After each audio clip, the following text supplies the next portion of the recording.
Welcome to Evangelism Adventures. I'm Ben. In Mark chapter 6, Jesus sends his disciples out 2 by 2, gives them authority over evil spirits, and tells them to go preach the gospel of the kingdom.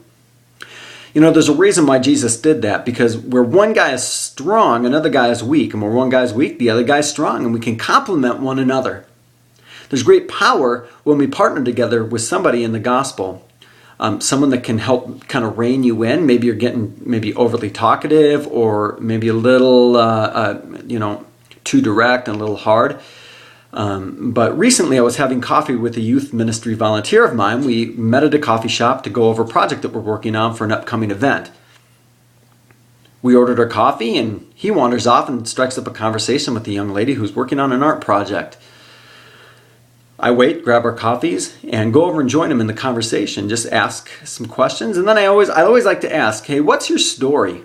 Tell me your story. You were born, and here you are now. So tell me some interesting things about you, just kind of from birth to now."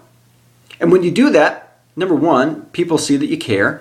Number two, you find ways of getting the gospel where God has been at work in their lives, and maybe some areas that you can bring some ministry and some healing to them. And that's precisely what we did. She began to share about her life. And together, me and this young man began to share with her. We talked with her, we listened to her, and we complemented one another in our giftings. Some similarities between the two of us, but there's a lot of differences between the two of us too. And we drew on each other's strengths and complemented our weaknesses.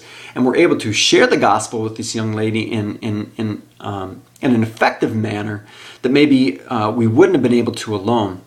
Helped each other avoid some pitfalls where we could easily have caused offense, or got hung up on certain issues that were brought up in this young lady's life that would have distracted us from the important thing, is getting the gospel and sharing the love of God with her. And that's precisely what we did, without compromising the truth, but able to share it in an effective manner in which she was able to receive it without feeling condemned, without feeling judged, but also feeling the weight of conviction in her own conscience, in her own heart, in the conviction of the Holy Spirit.